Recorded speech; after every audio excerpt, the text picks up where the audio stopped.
The first sign that the stars had changed came long before anyone understood it. For most people, it was a flicker on survey beacons stationed in the dark between settled systems, barely a tremor, barely a note in the background static. To the traders hauling ore, to the farmers who built soil domes on red deserts, to the students learning orbital mechanics in crowded lecture halls, it was nothing at all. But for those who lived in the silence beyond, whose lives depended on listening to the faintest of whispers, it was the kind of change that made the stomach twist. Kalen Vaya was one of those listeners. His ship, Resolve, was not a vessel of war or exploration. It was an old relay tender, once meant to nurse communication pylons that linked the spread of humanity's frontier. Kalen had bought it cheap, gutted the cargo bay for tools, and filled its holds with spare coils and alignment racks. Out there with the pylons drifting in dark emptiness, he made his living keeping the lights of human civilization tied together. When the Whisper first arrived, he thought it was nothing more than solar wind scraping metal. But then it repeated, in a rhythm too precise to be random. Kalen leaned closer to the console. The Resolve systems were old, their screens a faint haze of green, their processors lagging, yet even they caught the pulse, a call in structured frequencies, not from any human beacon. He tapped the controls and began recording. A day later, when the ship anchored beside a failing pylon, Kalen played the signal back in the cold light of his workbay. There was no denying it. Someone or something, not human, had placed a voice inside the frequencies humanity used to talk to itself. At first, he considered wiping the recording. What was it to him if strangers whispered beyond the veil of settled stars? His job was to align relays, not to meddle with the unknown. But curiosity was a fire he could never quite smother. He sent the recording back toward the nearest hub world, bundled inside his maintenance logs. Then he sealed his work report and went on with the task of repairing the pylon. Weeks passed. The work was the same as always. The pylons creaked and drifted, their cores starved of proper care. Kalen's hands grew calloused on cold tools.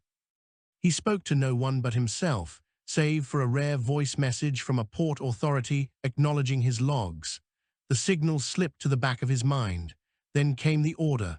The message arrived through secure channels, coded with the seal of the Stellar Assembly. It was curt, stripped of courtesy. Kalen Vaya, you are hereby directed to return immediately to the central hub of Uridan's Reach. Your recorded transmission is under review. Your presence is required for debriefing and consultation. Immediate compliance is mandatory. Kalen stared at the words. The Assembly had never once paid heed to a maintenance drifter like him. The fact that they demanded his presence meant the signal mattered more than he could imagine. He set the Resolve on course for Uridan's Reach. Uridan's Reach was the beating heart of humanity's expansion, a station so vast that entire nations had risen and fallen within its ring corridors. Kalen had docked there only twice in his life, and each time he felt like a piece of dust floating into the lungs of a giant. When the airlock cycled and he stepped into the terminal, he was met not by clerks or technicians, but by uniformed escorts. They did not explain themselves. They guided him through a maze of halls into a chamber of glass and steel. There, behind a long table, sat members of the Assembly's council. Kalen felt his pulse quicken. These were the people who set policy for entire systems. To them, he was nothing but a ragged worker in grease-stained coveralls. He wanted to shrink under their eyes. One of them, an older woman with iron hair, spoke first. You are Kalen Vaya. You captured a transmission. Yes, he said, his voice rough. You understood it was not human in origin. I guessed, Kalen admitted, but it was nothing more than patterns, no words, just intent. The council exchanged glances. The woman slid a tablet across the table. It displayed the signal he had recorded, only now it was expanded, analyzed, layered in color. A translation algorithm ran alongside it, constructing approximations of meaning. The message was stark. It was not a greeting, not a probe, not a request. It was a warning: yield the void. Your claim is unlawful. Your persistence will be ended. Kalen's mouth went dry. They, whoever they are, told us to leave. Yes, the woman said, and more than that. They have begun dismantling our pylons beyond the frontier.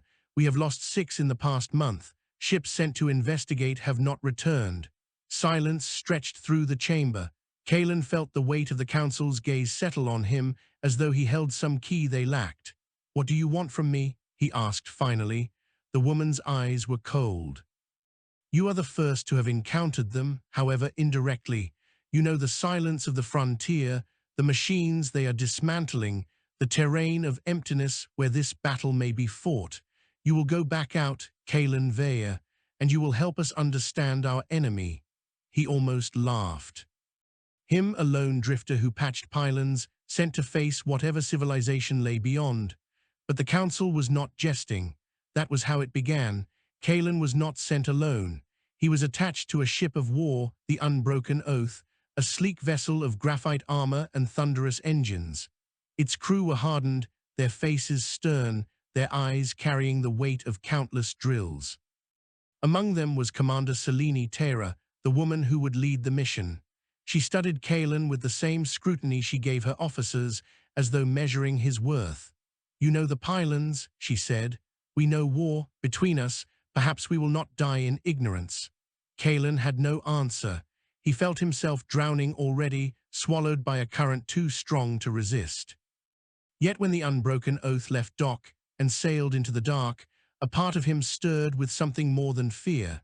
Humanity had been challenged, and for all the frailty of his hands, he would stand among those who answered. They reached the line where the pylons had fallen. Shards of metal drifted like bones in a void grave.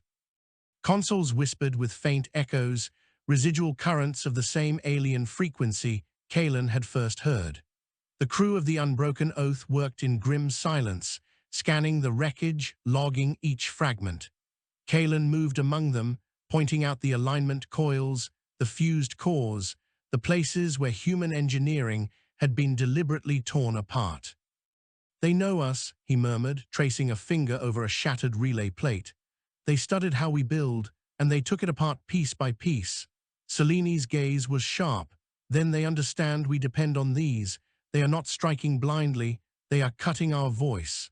Kalen felt the truth of it sink into his bones. Humanity's reach depended on communication, on the fragile web of pylons and relays. Without them, the frontier would fall into silence, each colony left stranded. The enemy was not simply stronger, they were cunning. The warning signal returned, stronger this time, resonating through every system of the ship. The alien voice was cold, its cadence a blade: "Yield or perish." The Unbroken Oath's officers stiffened. Selene's jaw tightened. Kalen closed his eyes, listening not to the words, but to the spaces between them, the structure, the rhythm, the way meaning bent across unfamiliar logic. "They think we will break," he whispered, "but they don't understand us. They don't understand what it means to be human, to build where nothing was meant to grow." Selene regarded him, something almost like respect flickering in her gaze. "Then teach us, because before this ends we must show them." In the silence of wreckage, with alien warnings echoing through the dark, Kalen realized what humanity faced. Not a war of brute force, but a contest of endurance. And though he was only one man among many, he knew the truth that burned at the heart of his people. Humans did not yield, not to silence, not to fear.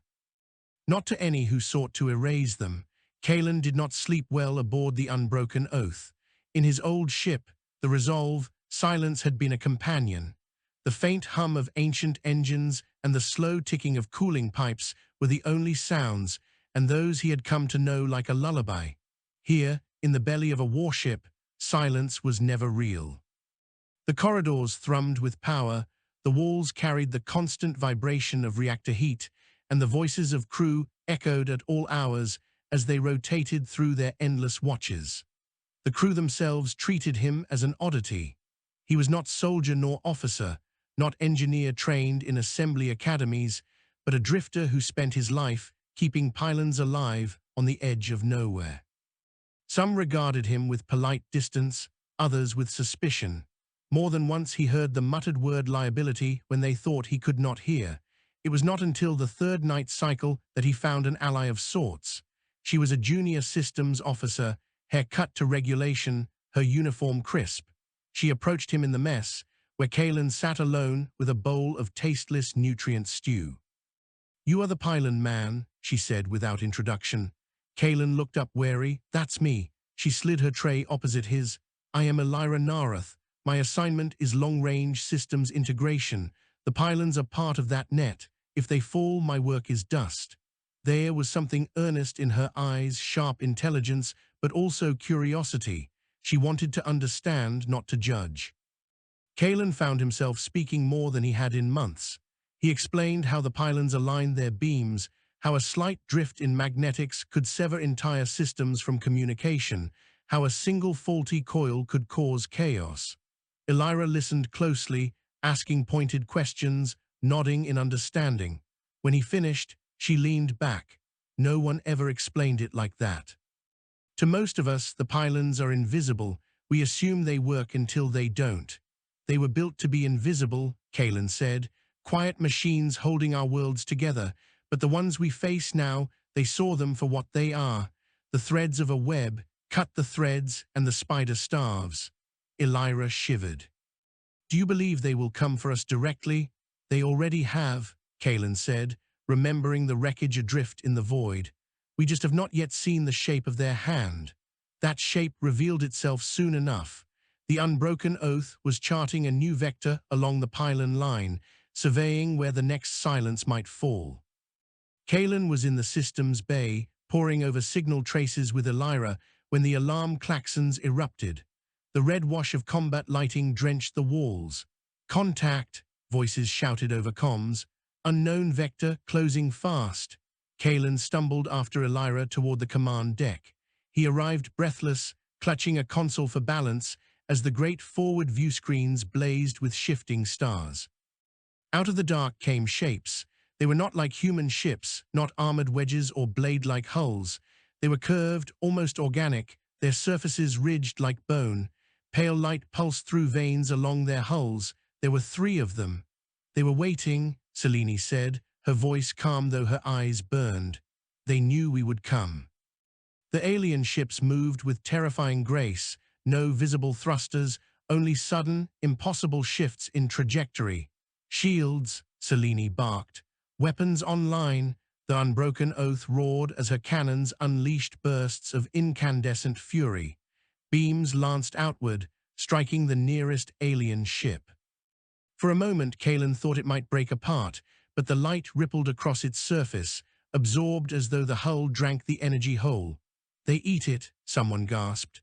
"Our weapons," evasive pattern, Selene cut them off. The unbroken oath veered, engines howling. Alien fire answered, streams of searing brilliance that carved through the dark like rivers of molten glass.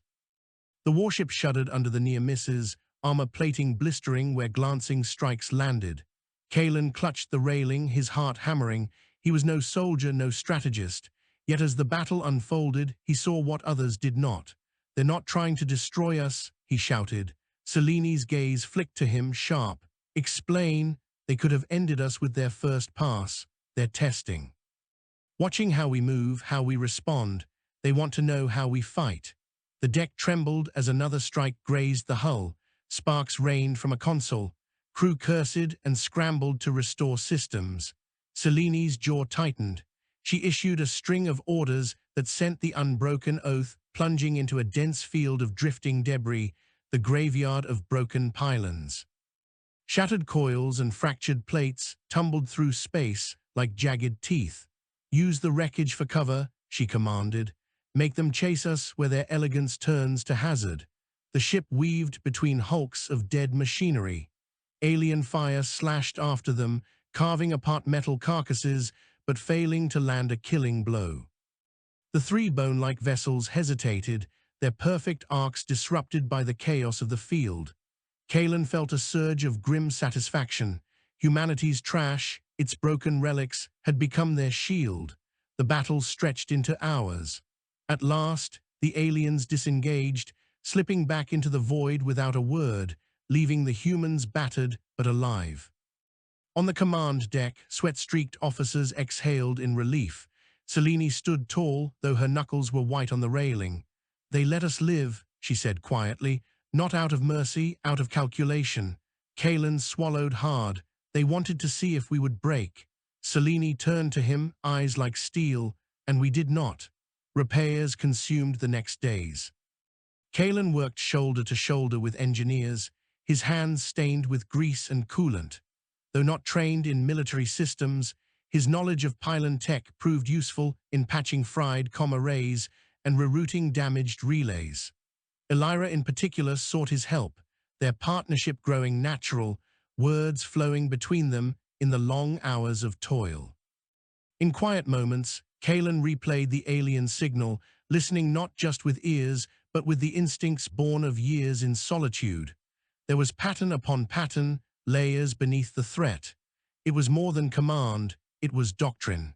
He began to sketch it, scribbling notes across tablets, mapping the rhythm like a cartographer charting terrain. What emerged was a picture not of monsters, but of a civilization rigid and absolute, one that saw claim and territory as law beyond question. To them, humanity was not merely unwelcome, it was a trespass that must be erased. Yet Kalen also saw cracks. Their arrogance was woven into every pulse. They assumed humanity would yield as others might have. They assumed fear would drive retreat. He smiled grimly in the solitude of his quarters. They did not know the truth of his kind. Humans did not surrender the frontier. They built farms in deserts, homes on barren rocks, lives in places where no logic said life should bloom. To tell them to yield was to command the tide to stop. A week later, the Council's orders arrived through scrambled transmission. The assembly requires knowledge. They require proof. You will capture what you can. Technology, bodies, recordings, anything. Show us the enemy's face or we are blind.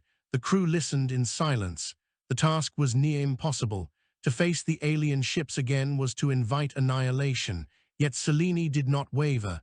"We are the edge of the blade," she told them. "We were sent to learn, and we will not return empty-handed. Ready yourselves." The next time they come, we do not flee. We take what we need. Kalen felt the room shiver with both dread and determination. In that moment, he understood that the story of humanity's survival would not be written by grand fleets or vast armies. It would be written here by those few who refused to bow even when the abyss demanded it. And for the first time in many years, Kalen felt proud to be human. The alien signal returned the following day. Stronger, sharper, yield or perish. Kalen listened and whispered back into the void, though his voice carried to no ears but his own. No, not today, not ever. The second encounter was not a surprise. The crew of the Unbroken Oath had begun to live in expectation of it, a taut string stretched through every waking hour. The alien signal had become background noise, repeating itself in cycles that grew sharper, more insistent. It filled the air like the smell of ozone before a storm. Kalen spent his days studying the transmissions, stripping them down to the bones. He had commandeered an unused diagnostics room, spreading his notes across every surface. Scribbled charts, diagrams of rhythm, sketches of alien logic filled the walls. Elira joined him often, her sharp mind cutting through his rambling theories, her hand steady as she helped him map the strange frequencies. "They do not change their message," Elira said one evening, tracing a line on the screen with her fingertip. "Always the same demand, always the same cadence. It is ritual, not communication." Kalen nodded. "A litany. They are not trying to talk to us. They are reminding themselves of what they believe, as if we are not even meant to understand." "That arrogance will be their weakness," Elira murmured. He wanted to believe it. On the command deck, Selene prepared the ship for confrontation. "Do not think of this as battle alone," she told her officers. "Our orders are to capture, to learn. We need evidence. That means drawing them close, forcing them to reveal themselves. We must risk their fire to strike." The crew exchanged grim looks. To fight an enemy that shrugged off their weapons was daunting enough. To try to capture a fragment of their craft, or even a body, seemed madness. Yet Seleni's voice carried a conviction that anchored them. Kalen watched from the shadows at the back of the deck. He had no rank, no authority, yet Selene did not send him away. Perhaps she understood that his strange insights mattered, even if he could not wield a weapon. "Pylon man," Selene said without turning, as though she had sensed his presence. "You have studied their voice. Tell me, how do we anger them?" Kalen blinked. "Anger them? Yes, force them to act without calculation. They test us, they measure us, but if we can make them reckless, we may glimpse what lies beneath their masks." Kalen hesitated. His notes were filled with cadence and logic, but anger was something deeper, harder to predict. Yet he remembered the rigidity of their messages, the perfection of their doctrine. "They despise trespass," he said slowly. "That much is clear. They believe they own the void. If we plant our mark boldly, if we defy them in a way they cannot ignore," Selene's eyes narrowed, "then they will strike without restraint." Kalen nodded. "And in that fury, they may reveal their hand." Selene allowed herself the faintest smile. "Then we shall give them something to rage against."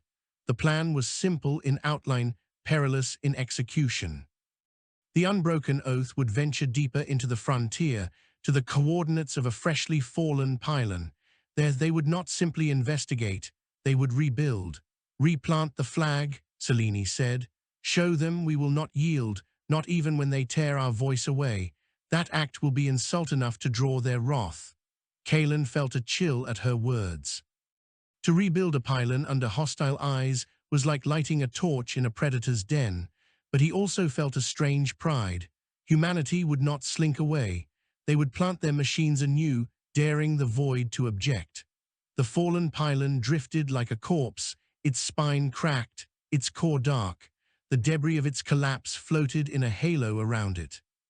The unbroken oath anchored nearby, deploying shuttles filled with parts and coils.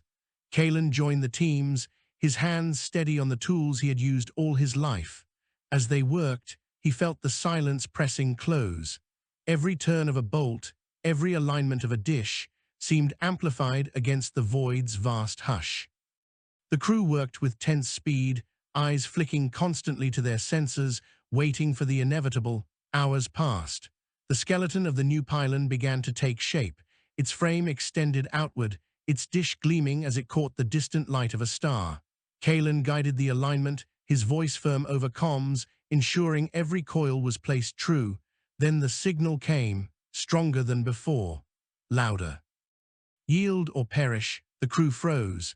Kalen felt the words thrumming through his skull, more than sound, more than threat. It was as though the void itself had spoken. "Keep working," Selene's voice cut through the fear. "They want us to falter, do not." The last coil locked into place. The new pylon flickered to life, its systems humming, its first beam lancing across the dark to rejoin the broken chain. And then the predators arrived. 6 ships this time, twice the number of before. Their bone-white hulls gleamed, their movements sharp as blades.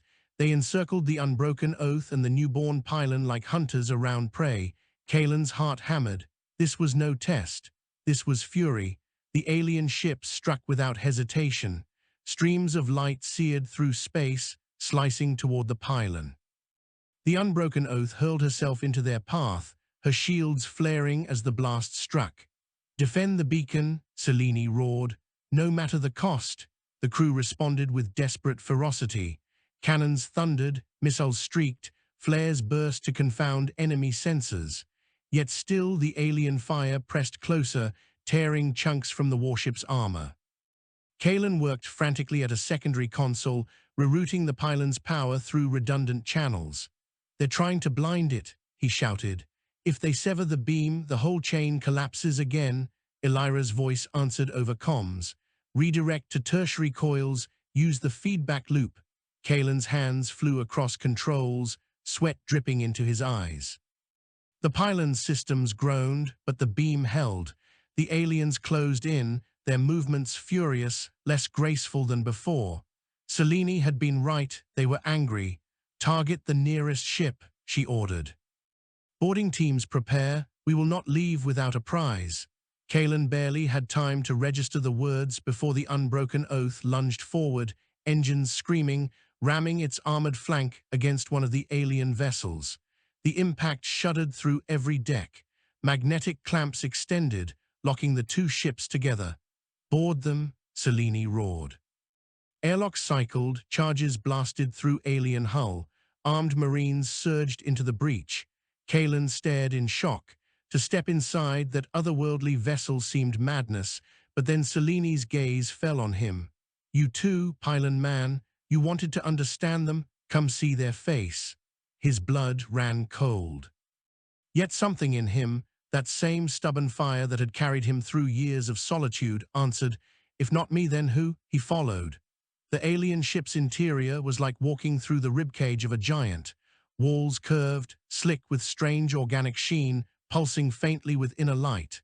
The air was thick, metallic, foul. Marines moved ahead in disciplined formation, weapons ready. Kalen trailed behind, his heart pounding. Shapes moved in the shadows. The first alien they encountered struck like lightning, dropping from the ceiling with inhuman speed. Its body was tall, elongated, limbs jointed at unsettling angles. Its skin was pale and ridged, like carved stone. Its face was a mask of ridges, no eyes visible, only a mouth lined with sharp, clicking mandibles. The Marines opened fire. Energy bolts tore into its body and it shrieked, a sound that rattled Kalen's bones. It fell twitching, ichor spilling across the floor. Kalen stared, unable to breathe. He had seen death before, but never of something not human. "Move," Selene barked. They pressed deeper, through twisting corridors that seemed to grow from the ship itself. More aliens appeared, attacking with bladed limbs, their movements frenzied. Marines fell, screams echoing, but others pushed forward, forcing the enemy back. Kalen felt sick, yet his mind worked furiously, noting every detail. The ship was not built, it was grown. The walls responded to touch, shifting slightly as though alive. The aliens fought with feral zeal, yet their tactics were crude, relying on speed and strength rather than coordination. At last, they reached a chamber that pulsed with energy. A core of light throbbed at its center, veins of power spreading outward. Selene's eyes gleamed. "Rip it out."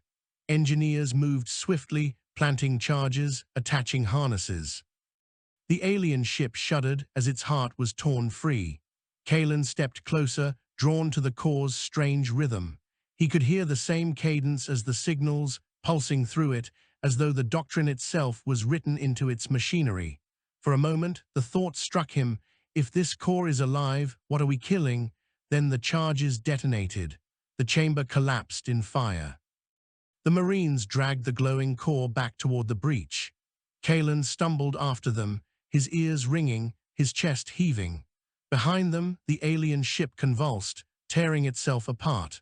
They barely made it through the airlock before the unbroken oath disengaged, engines flaring, dragging free as the enemy vessel disintegrated.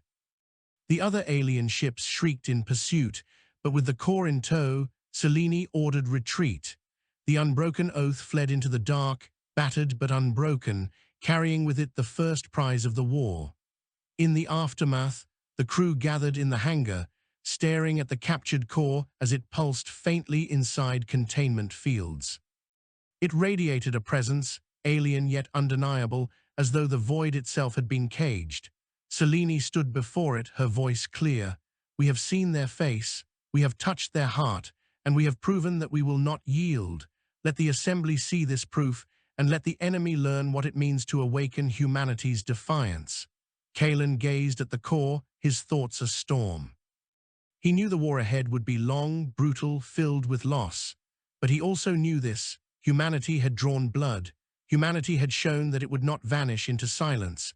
The void had demanded surrender. Humanity had answered with fire, and this was only the beginning. The captured core was not silent. Even caged inside containment fields, its pulse filled the unbroken oath. Every system aboard felt its thrum. Consoles flickered with ghost signals. Lights dimmed in rhythm with its beat. Crew woke from restless dreams, convinced they had heard whispers in an alien tongue. Kalen spent every waking hour near it. He had never been trained as a researcher, never set foot in an assembly laboratory, but his instincts guided him. He recorded the fluctuations of its light, traced the harmonic frequencies that spilled into surrounding systems, mapped the cadence that pulsed within it like a heartbeat. Elira joined him often, her sharp mind bridging the gap between intuition and discipline.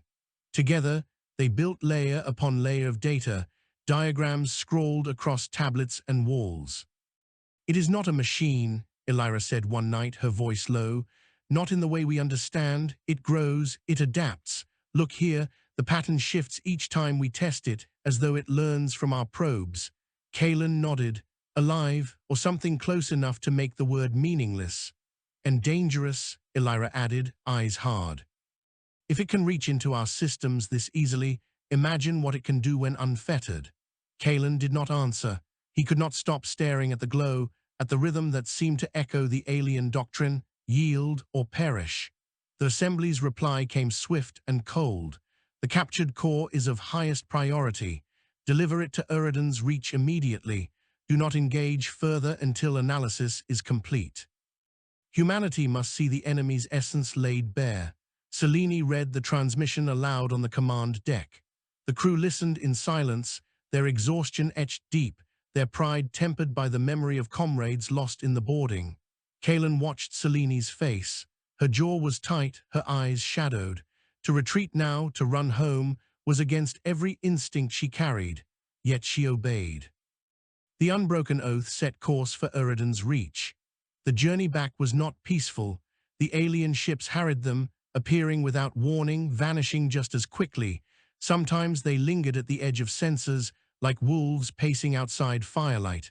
Other times they struck in sudden fury, testing the humans' defenses. Each time, the unbroken oath fought them off, battered but unbroken. Kalen grew convinced the aliens did not seek destruction, they sought the core. Their movements were always angled toward it, their strikes aimed to disable rather than annihilate. "They want their heart back," he murmured one night, watching the sensor traces fade. Selene overheard him.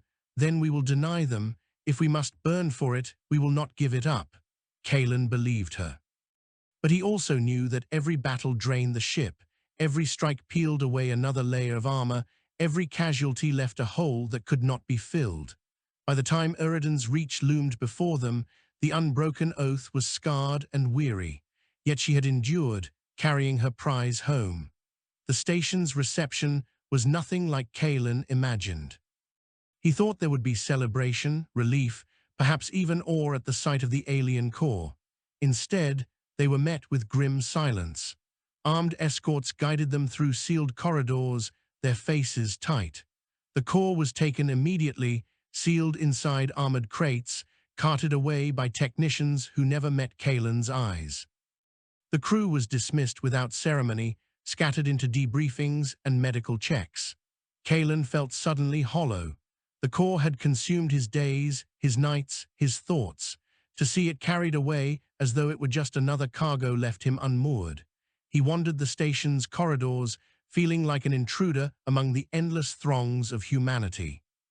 Eridan's reach was vast, layered with markets, schools, gardens, factories, an entire world wrapped around emptiness. Yet everywhere Kalen went, he saw unease. People whispered in corners, news feeds spoke of vanished colonies, of silence spreading across the frontier. The war had already begun, though most did not yet name it. Kalen's summons to the council came 2 days later. He entered the same glass chamber as before, though this time the air felt heavier, the council's faces darker. The iron-haired woman, Chair Althene, regarded him with cool eyes. "You were present during the capture," she said. "You studied the core, tell us what you believe." Kalen hesitated. He was no scholar, no commander, yet he could not deny what he had seen. "It is alive," he said. "Or it behaves as though it is. It learns, it adapts.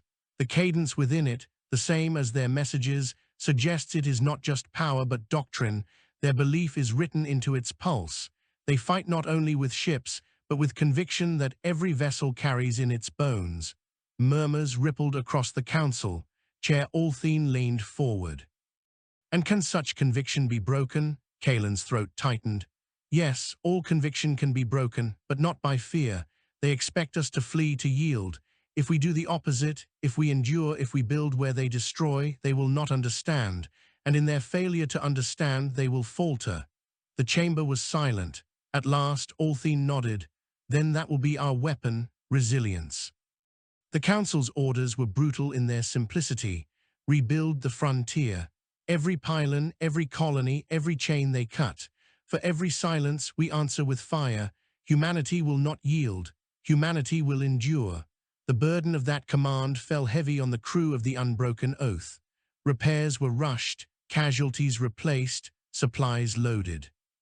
The ship was sent back into the dark, not to fight but to build. Wherever pylons had fallen, they would rise again, defiant beacons against the void. Kalen found himself once more at the heart of the work. His hands knew the pylons better than any officer's orders. He taught engineers who had never touched their coils how to align them true. He rode shuttles into debris fields, welding frames where alien fire had left nothing but scars. Every time they rebuilt, the aliens came. Every time the Unbroken Oath fought them off. Sometimes they lost comrades. Sometimes pylons were shattered again within days, but always they rebuilt. It became a rhythm, destruction, defiance, rebuilding, a heartbeat echoing against the alien cadence. Yield. Or perish. No, we build again. Kalen began to feel the shape of a new doctrine forming, not in words, but in actions. Humanity's creed was not conquest, not dominion. It was resilience. To build in the face of ruin, to endure where logic said survival was impossible. And in that endurance, there was power. One night, while patching coils on a half-finished pylon, Kalen found Elira sitting nearby, her face pale in the starlight. "You should rest," he told her. "So should you," she replied. They sat in silence for a while, watching sparks drift into the void from welding torches. "Do you ever wonder if we can win?" Elira asked quietly. Kalen thought of the alien ships, their grace, their ferocity. He thought of the core pulsing like a caged heart. He thought of humanity's fragile pylons, scattered threads holding together a web too vast to defend. "Yes," he admitted, "but I also wonder if winning is the wrong word. Perhaps surviving is enough. Perhaps showing them that we cannot be erased, that is victory." Elira looked at him, and in her tired eyes he saw the same fire he felt. "Then we will survive." The war of endurance ground on. The Unbroken Oath became legend among the frontier, known not for victories of destruction, but for victories of defiance. Where others fell, she rose again. Where silence spread, she lit beacons anew. Kalen, once a drifter ignored by all, became central to the struggle. His name spread through whispered stories, the pylon man who rebuilt in the face of death, who taught others the secrets of the silent machines. Yet he felt no pride, only weariness and the knowledge that the true storm had yet to break. For even as they rebuilt, the alien attacks grew fiercer. More ships, new weapons, their patience frayed, their fury sharpened. And in the shadows of his mind, Kalen still heard the pulse of the captured core, whispering its doctrine, yield or perish. One night he woke from a dream drenched in sweat, the words burning in his skull. But in the dream he had whispered back, not defiance, but something else. "We will not yield, but neither will we perish. We will endure, and you will break first." He sat in the dark, heart racing, and for the first time he felt not just fear of the enemy, but pity. For they had chained themselves to a creed so rigid, so absolute, that when it broke, they would have nothing left. And humanity, messy and stubborn and fragile, would still be there, still building, still alive. The frontier bled. News traveled along the pylons like veins carrying poisoned blood. Colony after colony reported attacks, sometimes swift and merciless, sometimes slow sieges that stripped away defenses piece by piece. Some settlements vanished without a trace, their last messages cut short by static. Others held out, their voices ragged but unbroken, begging for reinforcements that never came in time. The assembly declared it war at last. No longer whispers, no longer denials. Across Eridan's reach and every hub world, leaders spoke of defense, of unity, of survival. Factories turned from farming machines to weapons. Shipyards birthed new fleets, hastily armored, hastily armed. Conscription swelled the ranks of soldiers. But no matter how much steel they forged, the heart of the war remained the pylons. Without them, every fleet, every colony, every soldier was alone. And so the unbroken oath returned again and again to the silence, carrying Kalen Vaya, the pylon man who had become more than a drifter. It was during one such mission, repairing a beacon on the edge of the Karo's belt, that Kalen first saw the fracture in the enemy's creed. The pylon had been shattered clean through, its dish torn away, its coils scattered across drifting rock. Kalen worked with his team to weld a new frame in place, his body weary but his hands steady. Elira monitored the alignment from her console, her voice calm despite the tension thrumming in every word. Then the signal came, not the familiar litany of yield or perish, something different. Kalen froze, tools in hand. The rhythm was wrong, uneven, almost conflicted. "Elira," he whispered. "Do you hear that?" Her eyes widened as she listened. "It's fragmented, like two voices overlapping." They recorded the signal, ran it through filters, dissected the cadence. What emerged made Kalen's heart hammer. The alien voice was not singular. It carried dispute. One rhythm demanded destruction, the other hesitated, faltered.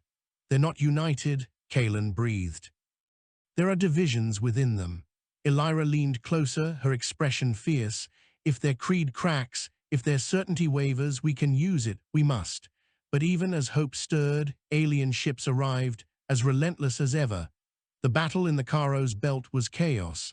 Asteroids tumbled through space, colliding, splitting into showers of rock. The unbroken oath weaved between them, trading fire with 4 alien vessels. Kalen fought not with weapons, but with ingenuity. He rerouted the pylon's partial beam through nearby asteroids, bouncing signals to confuse enemy sensors. He overloaded coils, sending bursts of energy that fried alien tracking systems. Every trick, every scrap of knowledge from years of solitary maintenance became a weapon. The aliens struck hard, furious at the interference. Yet the unbroken oath endured, shielded by debris and defiance. When the battle ended, 2 alien ships were wrecked, shattered by collisions Kalen had orchestrated. The other 2 retreated, their movements sharp with frustration. The crew cheered raggedly. For the first time, they had not only survived, but destroyed their hunters. Seleni's voice carried over the comms, fierce and proud. "Let it be known, we are not prey. We are builders, fighters, survivors, and we will show them what humanity means." Kalen stood amid the sparks and dust, his body trembling. They had won not by matching strength with strength, but by turning the void itself into their ally. That was humanity's way. In the weeks that followed, Kalen's discovery of division within the alien signals spread through the assembly like wildfire. Strategists debated, scholars dissected, politicians argued. For the first time, the enemy seemed less like a monolith, more like a civilization with flaws. Some demanded humanity exploit the fracture to drive wedges deeper, to sow discord. Others feared it was a trap, a feint to lure them into overconfidence. Kalen himself was summoned again to the council. Chair Althene fixed him with her iron gaze. "You have given us hope, Kalen Vaya. But hope without action is nothing. Tell us, how do we break them?" Kalen swallowed hard. He was no general, no leader of nations, yet he knew the pylons and he knew the signals better than anyone. "We build louder," he said. "Every time they tell us to yield, we answer not with silence, but with new beacons. Let them see that their divisions grow while we only grow stronger. Let them believe their creed is failing. That is how we break them." The chamber was silent. Then Althene smiled, thin and fierce. "Then we shall build until the stars themselves blaze with our defiance." The war turned, not in sudden victory, not in grand conquest, but in the slow grind of endurance. For every pylon destroyed, 2 more rose.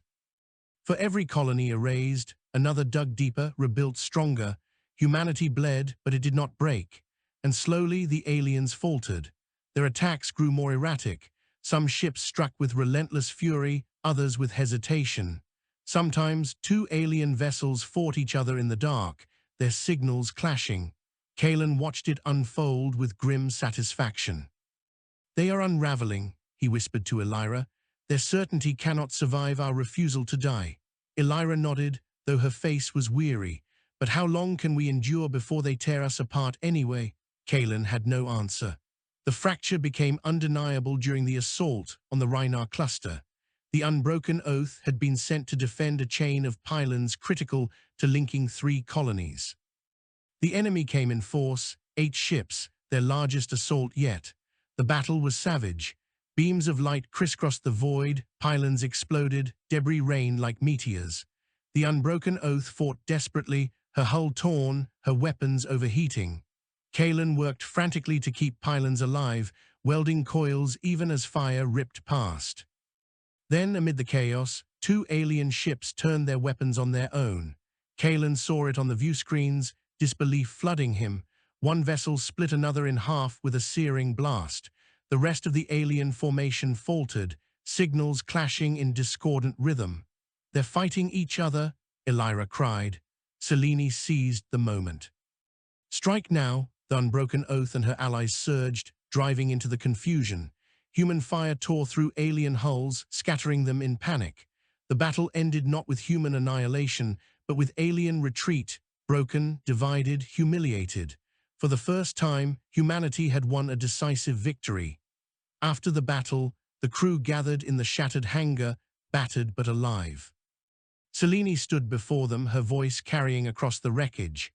"They told us to yield. We refused. They told us we would perish. We endure. And now we see the truth. They are not gods, not masters of the void. They are fragile as any who bind themselves to certainty. And we, who thrive in chaos, will outlast them."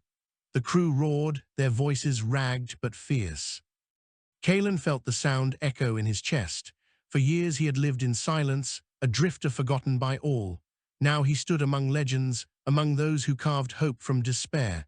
And though the war was far from over, he knew the tide had turned. That night, Kalen dreamed again of the alien core. Its pulse filled his mind, its cadence unbroken. But this time, when it whispered yield. "Or perish," he answered with words that burned like fire, "we will endure. And in our endurance you will see your own end." The core's light faltered, the dream shattered. Kalen woke in darkness, his heart pounding. And for the first time he believed not only in survival, but in victory. The assembly called the victory at the Rhinar cluster a turning point. Across every world still linked by pylons, the news spread like fire in dry fields. Where fear had reigned, hope now flickered. Where silence had swallowed, voices now rose. Children painted the words "we endure" on station walls. Workers in shipyards forged the phrase into armor plating. Soldiers whispered it before battle, not as prayer, but as promise. For the first time since the war began, humanity believed the void did not belong to the enemy alone. Yet Kalen Vaya knew better than to call it triumph. The pylons still burned, colonies still vanished, the alien fleet still struck without mercy. Victory was a fragile ember, one that could be extinguished with a single storm. And the storm was coming. Eridan's reach swelled with preparation. Kalen had never seen such frenzy. Shipyards groaned with the weight of new vessels. Factories churned out weapons, pylons, shields. Recruits poured through training halls in endless streams. But more striking than the steel was the spirit. Humanity no longer spoke only of survival. They spoke of pushing back, of carrying the fight into the silence, to the very hearths of their enemies. The council summoned Kalen again, this time not as a witness, but as an advisor. His knowledge of pylons, of signals, of alien fractures had made him indispensable. Chair Althene leaned across the table, her eyes sharp as knives. "You have seen what others cannot. You understand the pylons not as tools, but as lifeblood. If we are to strike back, we must turn them from mere beacons into weapons." "Can it be done?" Kalen hesitated. His hands, scarred from years of welding, tightened against the table. "The pylons are not weapons, they are bridges, but bridges can be remade. Their beams can carry not just communication, but force. If we align enough of them, their resonance could be amplified into something far greater." "Greater how?" Kalen's mouth was dry. "Imagine the cadence of humanity, not words, but the rhythm of endurance, broadcast into the void. Not a whisper, not a beacon, but a roar so vast it drowns out their creed. If their faith is already cracking, such a resonance could shatter it. The chamber was silent. Finally, Althene smiled, thin and dangerous. Then we will build it. A chain of pylons, bound in alignment, carrying not silence but defiance. You will lead this work, Kalen Vaya. Humanity's new weapon will be endurance made manifest. Kalen's heart thundered. He had always been a drifter, a repairman. Now he was to build the very voice of humanity. The project was called the Resonance. It began at the frontier, where silence was deepest. Every surviving pylon was recalibrated, reinforced, aligned. New pylons were forged and hauled into position, their coils tuned to a single frequency. Kalen oversaw it all, his hands guiding crews who had once thought him little more than a vagabond. Elira worked at his side, her brilliance turning instinct into precision. She calculated alignments, adjusted harmonics, mapped fields across light years. Without her, Kalen knew the resonance would collapse into chaos. Selene guarded them with the unbroken oath, her ship scarred but unbroken, her crew hardened into steel. Every day they fought to hold back alien attacks, buying time for the pylons to rise. The work was grueling. Crews toiled in vacuum, welding frames while alien fire blazed around them. Supply lines stretched thin, every shipment vulnerable to ambush. More than once, pylons were shattered before they could be completed, forcing Kalen to begin again from ruin. Yet still they built. Yield or perish, the enemy whispered. We endure, the pylons answered. It was during the construction of the 27th node that Kalen faced his first true failure. An alien fleet descended in force, larger than any before. 10 ships, their hulls gleaming with fury, their cadence pounding in unison. The unbroken oath fought like a beast cornered, her guns blazing, her shields bleeding sparks. Kalen and his crew tried to finish the pylon's alignment, hands moving in desperation.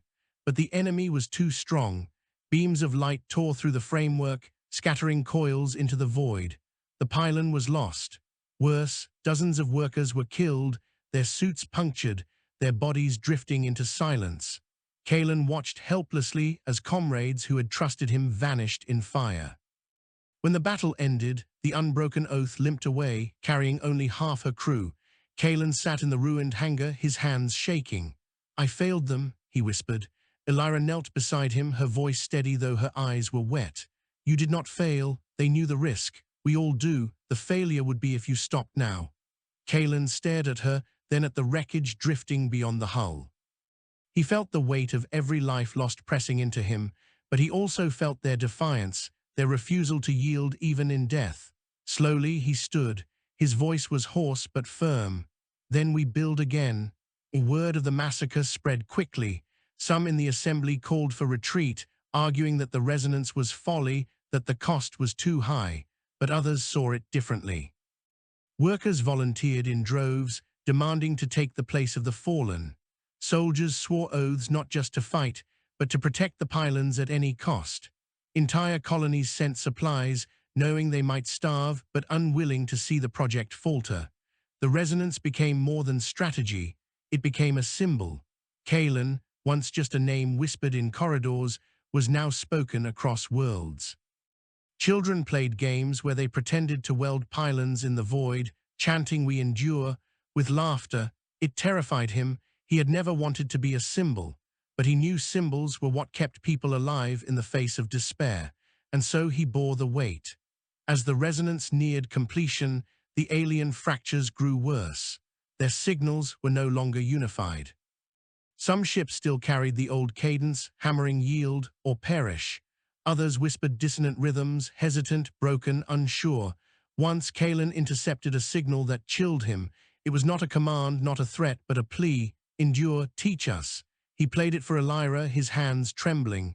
They are breaking, she said softly.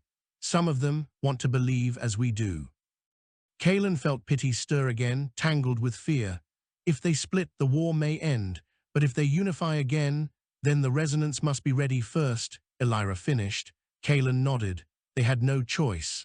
The final alignment was set in the shadow of a dying star. 30 pylons stretched across light years, their beams tuned to one frequency, their coils thrumming in unison. Kalen floated in the void, tethered to the last pylon, his hands fastening the final connection. Sparks flared, light rippled, and the chain came alive. The resonance pulsed, not silence, not alien creed, humanity's cadence, messy, irregular, stubborn, a rhythm not of perfection but of resilience. It spread across the void, a roar of defiance that shook the stars. Kalen felt it in his chest, in his bones. It was the sound of every colony that refused to die, every worker who welded in the dark, every soldier who bled to protect them. It was humanity's voice, and the aliens heard it. Their signals faltered. Some ships fell silent, their cadence drowned. Others screamed with fury, attacking in desperation. Battles erupted across the frontier as alien fleets sought to silence the resonance. But the pylons held. The unbroken oath and countless other ships bled to protect them. Workers died at their stations, refusing to abandon coils even as fire consumed them. Still the resonance pulsed. We endure, we endure, we endure. On the command deck of the unbroken oath, Selene watched alien fleets scatter. Her voice was iron. They will throw everything they have at us now. This is no longer war, it is their reckoning. Kalen stood beside her, exhaustion etched deep in his face, but his eyes burned with quiet fire. Then let them come. We have already given them the answer. Outside, the pylons blazed like stars reborn, their light cutting through silence. And for the first time, the void no longer belonged to the enemy. It belonged to humanity. The resonance had changed the war. No longer was humanity only reacting, patching pylons as they fell, retreating from the endless tide of alien fleets. Now they carried a weapon unlike any forged of steel or fire. The cadence of endurance thrummed across the void, every pulse a denial of the alien creed. The effect was undeniable. Alien attacks grew increasingly erratic. Some fleets tore into pylons with suicidal fury, desperate to silence the resonance. Others broke apart mid-battle, their ships turning on one another, signals clashing in violent discord. Still others fled at the first whisper of humanity's rhythm, as though the sound itself unmade them. But the war was far from over. Kalen Vaya knew it each time he suited up, each time he welded a coil under enemy fire, each time he carried another fallen worker back to the unbroken oath. The resonance was powerful, but it was also fragile. If even a few pylons in the chain were destroyed, the alignment would collapse, and with it humanity's voice. And the aliens knew it.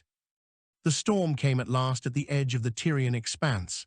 30 alien ships surged from the dark, their hulls blazing with fury, their cadence pounding in near-perfect unison. They had put aside divisions, if only for this. Their target was clear, the central node of the resonance. If they destroyed it, the voice of endurance would fall silent. The unbroken oath was there, but she was not alone.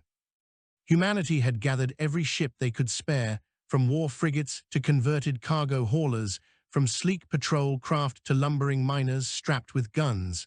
It was not a fleet born of uniformity, but of desperation and defiance. Selene addressed them all over open comms, her voice ringing with steel. They told us to yield. They told us to perish. We answered with fire, with steel, with the will to endure. Today they come to silence us. Today we show them silence belongs to no one. Humanity speaks, and the void will remember our voice. The fleet roared their reply, not polished, not uniform, but thunderous. Kalen stood in the hangar, fastening his suit, his hands steady despite the weight pressing on him. Elira clasped his wrist. "You always said pylons are bridges," she whispered. "They are," he answered. "Then today make them a bridge they cannot burn." Kalen nodded. Together. The battle began like a storm of suns. Alien beams tore through human ships, shredding armor, igniting fuel. Human guns blazed back, a cacophony of missiles, lasers, and railfire. Explosions lit the void, debris scattering like sparks from a forge.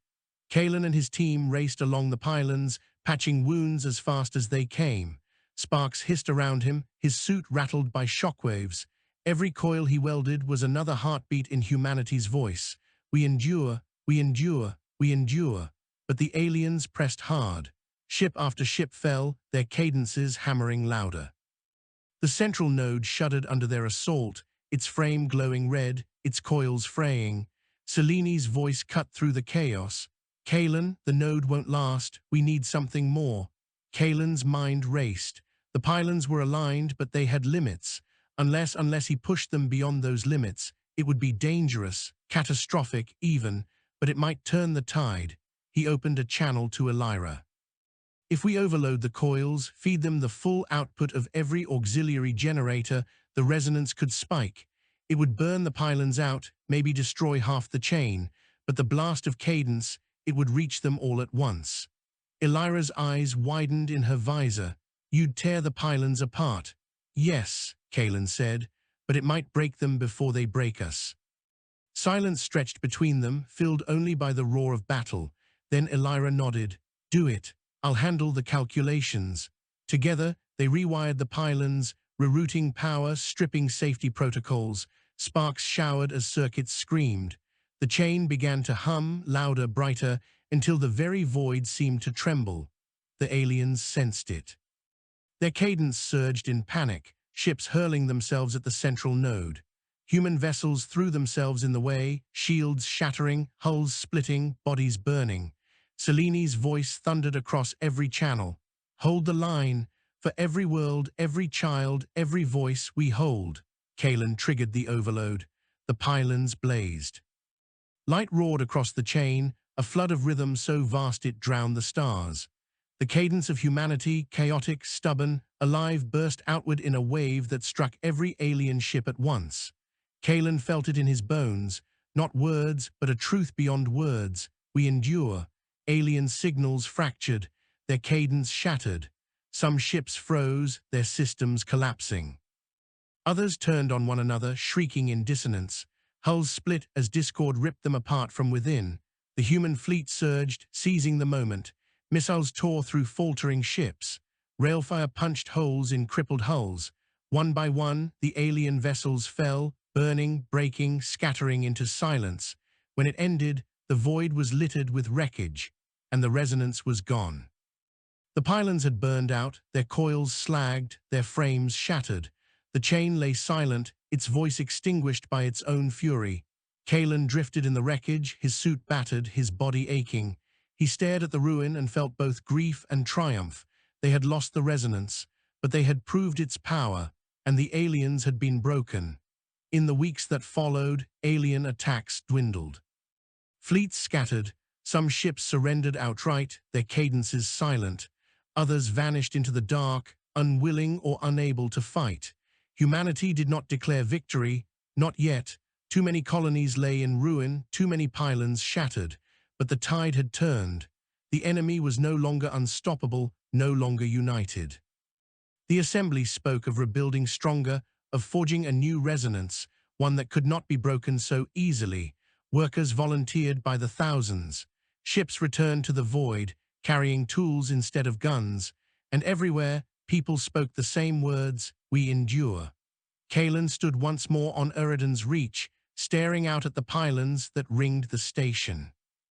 They gleamed in the light of distant stars, silent for now but waiting. Elira stood beside him, her hand brushing his. You built a weapon out of bridges, she said softly. Kalen shook his head. Not a weapon, a voice, and voices are harder to silence than guns. Selene approached, her uniform still scorched from battle, her eyes as fierce as ever. She clasped Kalen's shoulder. You gave us more than survival, you gave us a future. Humanity will carry your voice into the stars. Kalen looked at them both, at the pylons, at the endless void. He thought of the alien creed, of the fractures in its certainty, of the plea he had once heard, endure, teach us. Perhaps the war was not only about survival. Perhaps it was also about showing others, even enemies, that there was another way to exist in the void. Not perfection, not submission, endurance. He closed his eyes, letting the silence of space wash over him. And in that silence, he felt the rhythm of humanity still beating, messy and stubborn and alive. The resonance had fallen, but the creed remained, we endure. And in the endless dark, That was enough.